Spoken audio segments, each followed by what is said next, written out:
Hello, and welcome. This tutorial is all about SAP Ariba. Please take a moment to familiarize yourself with the Upptalk platform before we get started. Upptalk is a live, interactive platform for software training, furnishing robust personalities who could take on universal business platforms. So, to understand more about the most recent and current technologies, watch other videos on the Upptalk channel. Please do like, share and subscribe to our channel. So, without further ado, let's get started.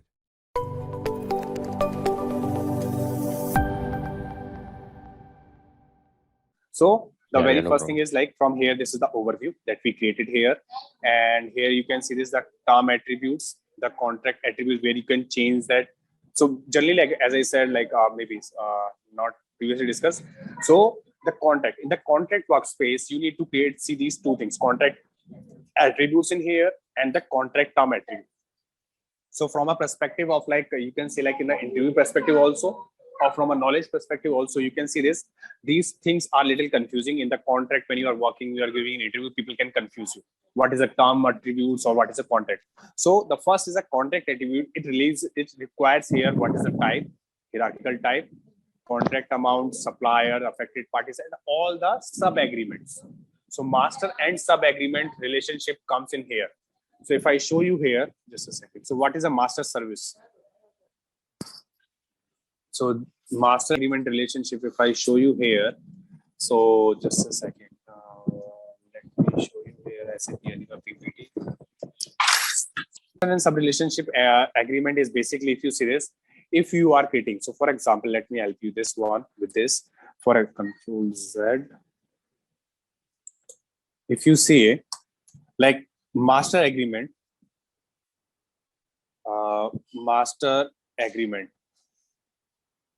okay, if you have created a master agreement of 100, any value, USD or something like that, okay, then you have what you can say like sub agreement of that, sub agreement 1 of 25, then you have sub agreement 2 of again 25, and again one more sub agreement 3 as 50.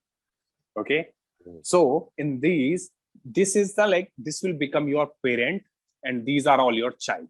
So this is known as master child agreement in the Ariba system. Okay. And whatever how many childs you will be creating against a one master agreement, it will reflect here, sub agreements. Yeah. Okay. So this is how you master child agreement relationship you create it. And whenever you create a sub agreement, you need to define this master agreement there. Okay. Now, here in this contract attribute, other option is like actions. If you click on actions, you can see this publish, amend, put on hold, close. All those things will be work from here only. Okay. This will function like if you want to publish a contract, you will come in here. You want to amend a contract, you need to come in here. You want to hold the contract, you can come in here. And you want to close a contract, you need to come in here. So for all these options, these will be considered from a contract attributes option. Okay. Then you can see this contract term attributes. So term attributes is, as I said, term. So whenever the thing comes as a term in Ariba perspective, it is related to the timing. So timing in the sense, whether it's a fixed type, term type, you can define in here, effective date, expiry dates, notifications, and all those things managed here in the term attributes section. Yep. Okay. So this is how these things works in here. Now, so this is once we have done it. Now coming to the second part, that is the documents. So before documents, if you see the task option, so tasks are nothing but, as you have seen it here, like the similar way we create the task into the SLP, we create the task into the sourcing also, right? Phases and the tasks. So same way you can do. So these things are coming from the template.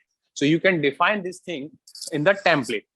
Okay, so these questions and these phases and tasks are coming from the template.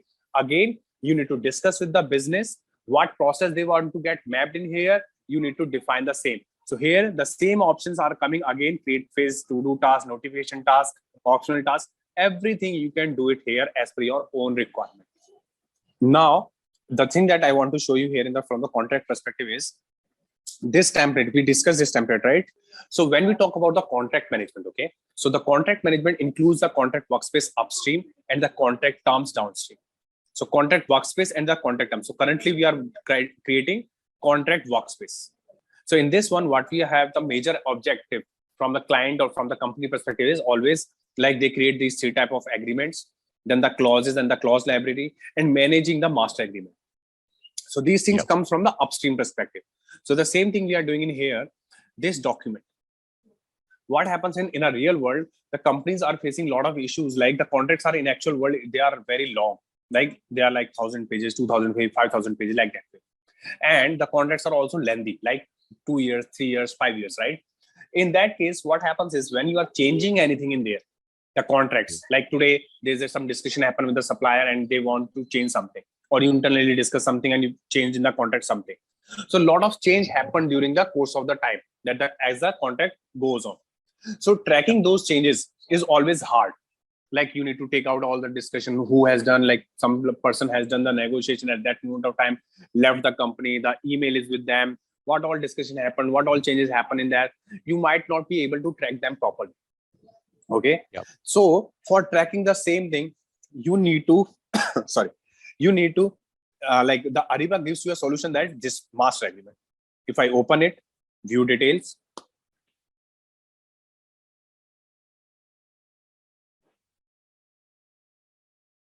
this is the outline view. Okay. In this one, you can see this outline view. This is a clause, this is the type, and this is the comment. I think we changed this one, right? I think this is one we have changed already. So this is how like generally we manage these things. So these are the things that we generally manage from the Ariba perspective. And when you see this, if I go here in the version history, so whenever you publish anything, so these versions show you all the changes. So here I think we have multiple times changed it, and you can see the version. So it can compare with the other versions also. So this is the major benefit of the upstream side of the contract. Okay, contract workspace especially. So till now, what we have done is we have only done this contract workspace side. After this, doing this, how we consume this contract, you can see this till now we haven't made anywhere the line items, that for which line item we are making this contract, right? That we only do at the downstream side. We never do it in the upstream. That is one. Before going to the downstream side, here you can, how you amend, what are the amendment types. So for example, now I'm going to publish this contract. You can see the contract status is in the draft. Once I publish, it will become published here. So for publishing, where we need to go here, we need to go into the contract attributes. So scrolling down here, you need to go attributes, and here is the option publish. You want to publish this contract. So it's not exactly a contract, you are publishing contract workspace. So here you can see this contract workspace cannot be published when there are incomplete required tasks. So here we need to come in here in the task, and we need to complete these required, like this approval for contract workspace, update team member. These are the mandatory tasks that we need to complete. So this is how you maintain the process. Like if someone is trying to bypass a process, you make these questions mandatory, and the user needs to perform this, then only he can publish the contract. So for example, I'm going to do it this one, mark started. So it will become in progress. Now I'm going to complete it. It will become mark complete. So this is complete. Now this is approval for contract workspace. So if I go here in this one, view task details, Asuddin, I'm going to remove this person from here because I do not like, otherwise I need to go there. It's again coming here. What is this? Is it not going to go? Something is not right with this. Still coming. What is this? Someone has, let me put it this, add serial rule. Approval flow, I'm going to add my name here. Okay. Now if I delete it, I think I can't delete this. Someone has set up some conditions in here. That's why it is coming here for me to approve it. Okay, let it be, let it be. So a lot of people keep on changing. So that's why it happens in here this way. So exit. I'm going to publish this. View task detail here. And where's that? Properties.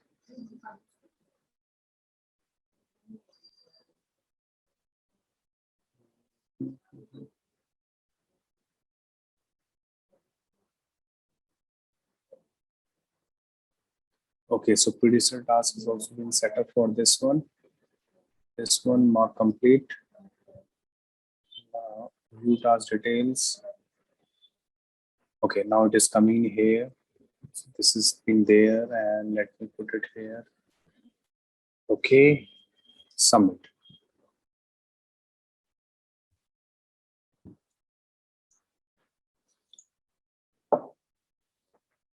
Okay, now here. So this is an approval. Now you can see this is an approval. Now I need to act as that person to approve it. So it's just an activity. So you have this option here in the Ariba that you can act on behalf of someone. If you have the authorization, then only. You cannot, otherwise you cannot do that.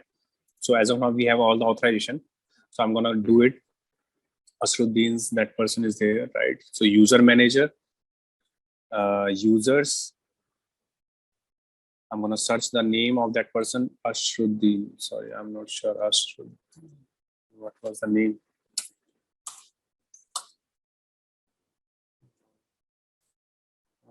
So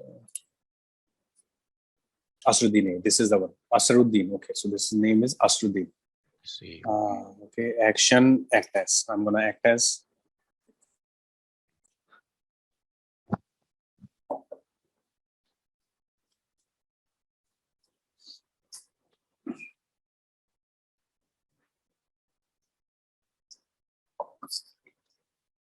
Okay, if I go here in this one, this person should have received this. Here it is. So here you can see this under the to do. So I'm acting as Asruddin A, and under this to do, he is getting this approval process to approve it. Okay. So this is how it works. So in an approval process also, like, so whatever the person is there in the approval flow, they can generally receive the email notification also. If they are missing that notification by mistake, they delete the email and all, they can also come on this home page, and under this to do, they can see this. Okay. Yeah. So they can click on this my in approval, click on it, and here the option is coming for him to approve it. So if he sees everything, contract, workspace, everything is correct and all, simply approve it. Yeah. Okay, he approved and clicking OK. So that is done. Now I'm gonna stop act as.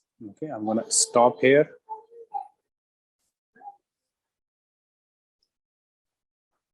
It will take me back to the my user ID. Okay. Now if I open this contract workspace for employee addresses. Okay. Now all the task has been completed. Now if I go for this one publishing, it will allow publish.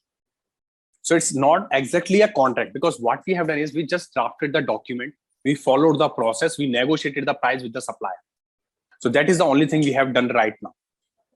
So you can see this. Okay. This is now the contract HSS is published. The contract work. So what exactly we publish? Contract status. So it looks like this way, but exactly what we have done is we have created a contract workspace, having the document in there and the task we have completed in there. These are all the things we have done right now. So if you see this, as I have bifurcated this contract management, so I written here like this way, contract management, and here is the contract terms in this one, right? So actual world, companies generally go for only for this contract workspace upstream. So what they go for, like the documentation and all those things are very tricky for them. So they just want that contract workspace upstream, just maintain the data and this documents, everything in the system. So these are the things that happens in this one. So what happens is the task, that the document that I have published just now, right? The master agreement. This agreement needs to be reviewed by supplier also. So in the upstream, when you are discussing the contract workspace, this contract document contains all the information about a contract. Yeah. Right. Okay. So what are your terms and conditions? What are your legal? What are the line items are there? You are maintaining here in the document, Word document.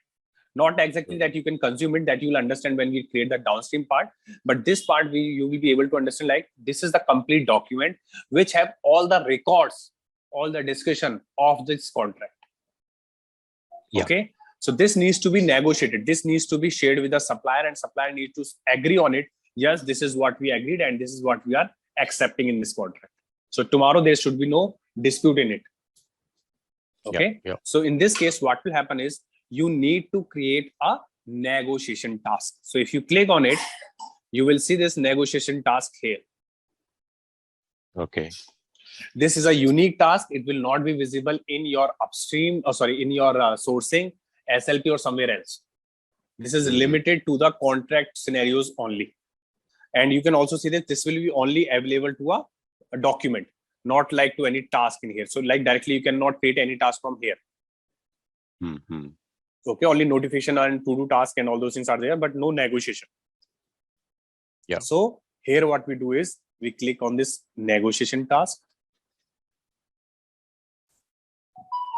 Here, this is the document that we have created, automatically get attached here in this task. Yeah. Okay, it will come to you. You will be able to see only this agreement only. Okay, you will not be able to see at your end other aspects of this project, and you can accept, you can propose, counter proposal, and all those things you can do it. So I'm going to submit it right now. So you share all this information with the supplier. He should be in the same page, because otherwise it should happen like if tomorrow there's any arbitration is there. So in that case, any person needs to be like some arbitration, or you can say like somewhere you need to find some person who will be doing the middle management in case of any dispute, right?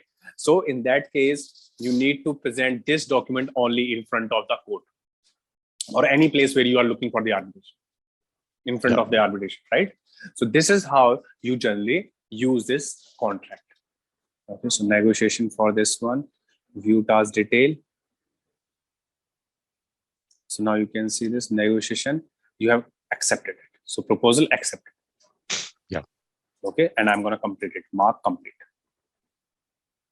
So this is okay, before that also, if you have any changes, so like you can always create a new round. So new round is nothing but like again, for example, you have again changed something, so have a new round in that case.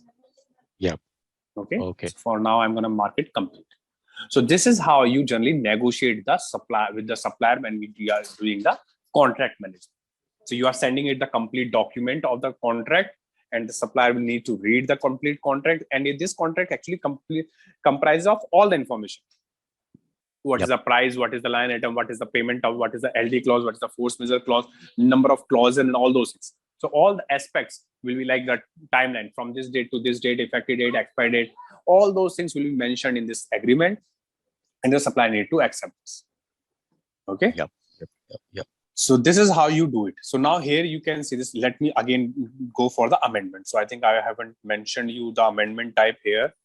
So it's already in amendment status. So if I go here, action, publish, so it will be published and a new version will get created here. So you can see this version 2, published and version 2. Okay. Yep. Now I'm gonna again go here in the actions, because now we're gonna discuss the terms also.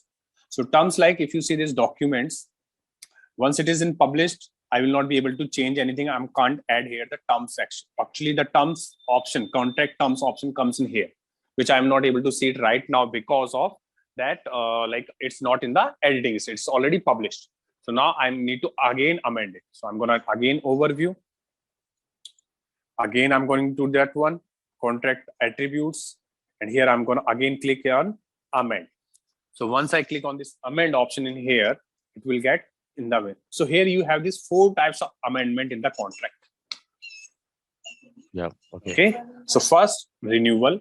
Second, amendment. Third is administrative, and fourth is termination. So what this means? First is the renewal. If you want to renew your contract. So for example, it's gonna expire maybe after 1 month, 2 months, or 1 day, 2 days. You want to renew it. So in this case, you will be renewing it. Okay. So you need to select the amendment type as renewal. Then second comes is your amendment. So in this case, what, like if you have to change anything, amendment is basically a change. Any contract clause change, payment terms change, any timeline change, anything is getting changed, you need to put as an amendment. Yep. Okay. Then third is the administrative. So administrative is basically like if you have done it, some typing error, your data is not attached in this one. So it's like more clerical perspective, administrative, right? So then you need to have it. Then is the termination.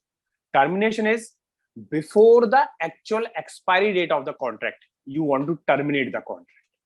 That is termination. So for example, you have a contract with 1 year for the supplier, but after 6 months, you find out the supplier is not giving the quality and he's like not providing right deliveries and all. You want to terminate the contract with that supplier. So that is, you need to use a termination clause, this termination amendment. Yep. Okay. Okay. So this is how you will be maintaining these clauses, the types in here of the amendment, and then you will be doing it. So now what we're going to do is amendment, and we're going to create contract terms. Okay. So these things we are going to, so reason you can provide. So now this time what we're going to do is we're going to create the contract terms in here.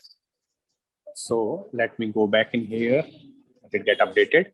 Now coming here in the document section, you can see this actions. So previously it was not coming. Now as we are in the editing status, now you can see this contract terms option in here. Okay. Okay. So this is now from here onwards, it's a downstream part. Within the contract management, now it's a downstream part. So this is the one. So you can see this contract management comprises of two parts. One is contract workspace, this one. Another is a contract terms. This is a downstream part. So in this one contract downstream, what we're going to do is we will be first creating a CR. And the number, we call it a contract request. Contract request. This is known as CR. A system gives a number like this, 324, automatically by default. Okay. Once this CR get approved, once it is like you fill all the details and you send it for approval and it get approved. Sorry. Okay. This will convert into a contract. That is C324. The numbering is get passed on same numbering here at the contract level. Okay. So you will see this first like this, and then once the contract get created, you will see like this. So previously we done contract workspace, then contract request, and now after this get approved, this will become a contract. Okay. Okay. Let me show you here. So here I'm going to create first contract terms. In this contract terms, when we click on it, it will take us and it will by default create a contract request. Okay. Before that, I need to change the supplier. You can see this. Okay. This way you can also see this. You can see this vendor. It's a downstream, right? So we need to change it. First, what I'll do is I'm going to change the supplier as a status ID. That is a like configured supplier already in the system. So I'm going to do that first. So now first, let me go in here, overview. And here I need to click in down here and I need to change this attributes, edit attributes. And here I'm going to change this supplier here to status ID supplier. So this is done.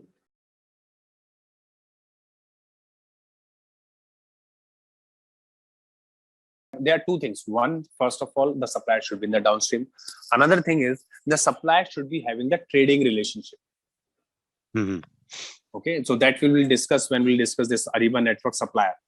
Okay, in this one. Okay. So this Ariba network supplier. So trading relation should be there for the supplier. Then it will work for that way. Otherwise, it will give error only. It will failure. So as a failure in this case. Okay. So that we'll discuss when Ariba network. Then I'll help you with that one. Okay. Now creating here again, I'm gonna open it. Now here, this is the 8 points are coming, and here your supplier is also coming in here now. Status ID. Okay. So here, if you see this, when we create here, you can see this CR348, right? Yeah. This is the linked with this contract workspace CR348. Once this get all the some things will get complete and it get approved, this CR348 will become C348. Now, in this section, the first three things are very important. These things have like not much that kind of you can say importance, but yes, data needs to be maintained in there too. And the 8th point is the summary. So these are the things that you need to maintain at the downstream perspective in the contract terms. So first is, you can see that let's discuss one by one. So first is the definition. Here is the physical location. So physical location is nothing but where have you kept the physical contract in your company? Like there could be some storage and all those things. So where you have kept it, the actual copy. So there you need to mention the location. So that is the Yeah, location. So it is easy for you to like identify where this contract has been kept. Okay. Yeah. Now, second is the related contract ID. It could be your sourcing project. So you have seen, right? From the sourcing project, also we can create the contracts or any other contract ID that you want to have it. You can mention the related contract ID for this one. Okay. Then contact. So contact is always like the person, generally that person who creates it. But you want to save it something, you can also create some other person's name in here, add it. Purchasing unit. So purchase unit by default comes, it's a standard data, it's a master data. So by default, this is based on the user who creates it, selection will come in here. Okay. Then comes the contract type. So this is important. When you create a contract, you can create the 4 types of contract. Either it's a supplier level contract, catalog level contract, commodity level contract, or item level contract. Okay. So what this means? So supplier level contract means you are having a contract with the supplier, and whatever the item supplier deals in, he can provide anything to you. Like you can ask him for anything and he can provide you anything. There's no specific line item in there. This is a supplier level. So whatever the things the supplier deals in, you can have a contract with them. Second is the catalog level. Catalog level means like supplier can have multiple catalogs, 10 catalogs, 20 catalogs. Each catalog have 50 line items. You have done a contract for any particular catalog. Okay. So any item from that catalog you can buy. That is a catalog level item contract type. Then you have a commodity level. So commodity level contract type means a supplier deals into multiple commodities, like his electrical, mechanical, IT, admin, lot of commodities he deals in. You do a contract with him for a particular commodity, like maybe IT. So anything item related to the IT commodity, you will be getting it from. So this is a commodity level contract. Then comes the item level. So this is the most used one, and it is more simple one also, that is like mostly used, where you define the exact item that you're going to buy from that supplier. That is item level contract. You can see like some suppliers are very big. Like for example, one company is a big company, but another company can be a supplier for that. For example, like if you have heard of like Airtel and all, right? So Airtel and Cisco itself a big company, Airtel also a big company. So, but for Airtel, all the IT related equipment like routers, all those things, who provides it? Cisco.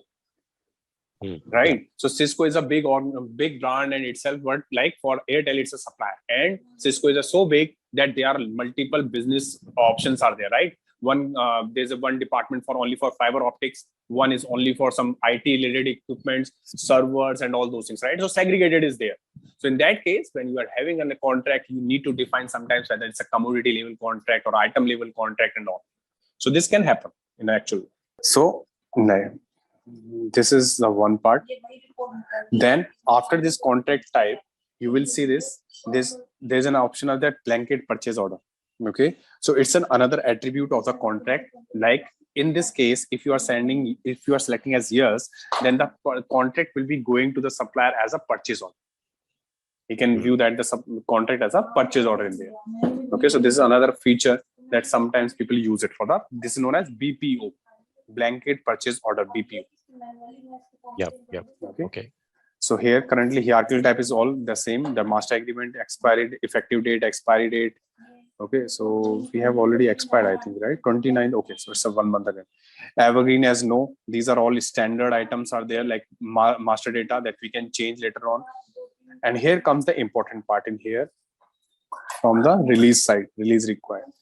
You see these options in here, these yes, no. So these known as toggle switches. We call them in an Ariba language the toggle switches. Okay. So what happens is when you select on this one, like, so first of all, let's select one by one, as this plays important part. First is the substitution. Like this is more related to the catalogs. If you are creating anything which is a non-catalog item, so you want to create a catalog for that. So substitution, basically we call that create a substitution for a non-catalog item. So if you want to use, you can use it. But generally what happens is like people use the catalog management separately if they want to do that. So they generally do not use much of it. Okay. Then you have, this is the very important option, release required. In the interviews also, it will be asked a number of times and people will ask you questions on this one. What is a release required contract, no release contract? What does it mean by the release contract? If you select a release contract as yes, what will the option will come? If you select a release required as no, what are the options will come? So this is very important. So what are release required mean? So release required means is when you gonna consume this contract, are you going to consume it via purchase order or not? Okay, here you can see this eye icon also. It will give you an idea. So here you can see this. Okay. A purchase order is required to release funds from the contract. So basically consumption is the thing that I have mentioned in here, this one. So when you creating a master agreement, so what happens is if you are consuming this sub agreement 1, this 25, so once you consume this one, it will also impact your master agreement, right? So this thing is being taken care at this level, like how you gonna consume it. So you consume these things by creating a purchase order or a PR, PO, like we say call it a PR. So you create a PR, it will automatically get converted to a PO. So that is a release required. So you release required is simply PO creation. So you want to create a PO? Yes. You want to create a PO? No. You can consume the contract without creating the PO also. So for example, if you see this, if I select no, a lot of other options will come in here. Okay. So this is how it works. So I'm going to click in here, no. And here you can see this, a lot of other options are coming in here. Yeah. Okay. What this means is now you are not going to create a purchase order. So are you going to invoice the contract? Yes, we need to select yes. Otherwise, how the supplier will get paid, right? Then default invoice requester from contract. So default invoice requester. So invoice requester will be generally different. So we do not take it from the contract. Okay. Invoice requesters generally will always different. Maybe AP team and all, accounts payable team and all. Then we keep it no. Allow supplier to add non-catalog item to invoice. No, we do not allow the supplier, because generally what we are doing is we are already allowing adding the supplier items, adding the items that we already want and negotiated. So we do not allow the supplier to add a non-catalog. Same, allow supplier to add invoice unit price. No, pricing also been discussed, negotiated. So we can't track every time the supplier is doing something. So we just simply keep it no, so that the supplier cannot edit the price. Yeah. Allow supplier to enter invoice accounting. We also keep it no, because in accounting part, generally we taken care at our own end. So we do not allow supplier to submit all the accounting information from their side, because we're going to compare, like we're going to update it from our end. Then allow receiving against contract, that is GR. You want to perform a GR or not? Yeah. Okay. So these are the things that we create and we confirm from here. So once these are the things done, like most of the important information will always be here by doing this. So very carefully select, because this looks like very simple yes and no, but the impact is quite high when we create an actual contract in the system. So then after this, if we go here in the next options here, so you can see currency, European Union, this is Euro. Then release approve, if you want to have some release approvers in this one. Then you have include sub-agreement accumulators. This is the part where the system will update the pricing based on the consumption. So here, for example, coming now in this one, if your sub-agreement 1, someone has consumed your sub-agreement 1 for like maybe like $20 or 20 euros. Okay. So how much left for the sub-agreement 1 is 5. The same thing should reflect here at the 100 level, at the master agreement level. It will reflect that out of this 100, $20 has been consumed. Now the balance is total is 80. So this will only work in the case if you select this option as yes. Okay. Okay. It is known. These things is known as include sub-agreement accumulators. Okay. So this is how we perform all those things in this one. So this is first part. This is definitions. Okay. This is all about definitions. Second part comes as a limits. Limits is basically like you are defining the minimum commitment, maximum, like the contract limits or the minimum maximum. So first is, you can see this minimum commitment applies to the entire contract. So minimum commitment applies to the entire contract. Basically, like you are giving some commitment to the supplier that we will do a business of at least this much from the total value. Okay. So that part you will be doing it here. Okay. And that is how you can perform this one. So here you need to decide. For example, that is our total value. Maximum limit is 1 lakh. Out of 1 lakh, I committed the supplier that whatever happens, I'm gonna give you a business of 70,000. This is the minimum commitment from my side. Okay. So you can get it by setup here. Then you have the amount spent is below than 90% or 80%. Then this one, you will get the notification. So this thing, you will 90% of this one send notification because 30 days of expiring of the contract. This is for checking. So this is, I have committed that minimum, I am gonna give you a business of 70,000 in a year. Now, after like in the month of maybe you can say September or October, I find out like the whatever the minimum commitment I have done is not been completed, like 90%. Okay, then I will receive, the system will send me the notification and I will get the okay, I have not committed like whatever the minimum commitment I have done to the Neil, I have not done it correctly. So let's put it this thing more. So what I will do, I'll based on this one notification, I'll go into the system and try to put more invoicing or PO against it, so that I'll complete the this one, the minimum commitment. This is for the minimum. Then comes your maximum limit. Maximum limit is this one. So here you can see this maximum limit. Yeah. Maximum limit applies to the entire contract. Entire contract, like you are defining the value of the contract. So this is the total value of the contract. Is this value excluding of taxes or charges? You can select here yes or no. Okay. So you want to keep it like, if you want to include the value of taxes also within the main value, you can add select here yes. If like no and yes, like it is excluded. Okay. Yeah. Okay. It will give you a more margin. Like it will simply give you more value to like work on. Yeah. Okay. Then you have all these you have this tolerance, 0% is hard maximum limit, yes and no. So this part is very important. So if you said this is hard maximum limit as yes, so basically what happens is system will not allow you to process the invoice if it is a no lease contract. If it is a release contract, you cannot create a PO more than the maximum limit, not even a cent. Yeah. Okay, because this is like here you have set up hard maximum limit as yes. If you set up as a no, system will allow you to post more value than the maximum limit just by giving the warning. The system will give you warning, but it will not stop. It will not stop you. Whereas if you select as yes, system will stop you. So you can like select this one and you can make the tolerance 0 in this case. Otherwise, it will add the tolerance in here and then it will check for the hard maximum limit. So this is how you will be able to set all those things in the system. So I'm gonna put here, maybe like let it be this way. Then coming here down, you can set up some additional approval list. You can add the people select from the system and all, add here for the approval list. Same for the expiry date notification. You can set the notification who like the person who creates the user will get the notification of like if the contract is going to expire in next 30 days, 20 days and all those things you can set up. Then you have the notification list.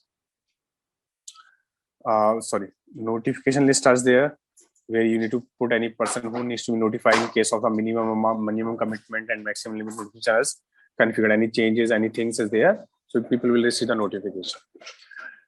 Then comes the preload amount. So preload amount is nothing but like basically if you see this, so if you are migrating any contract from any older system and you have already consumed some amount from there, okay, in that case what will happen is you need to maintain the amount which is already consumed by some other system. You need to maintain. For example, you have a contract of $60,000 US.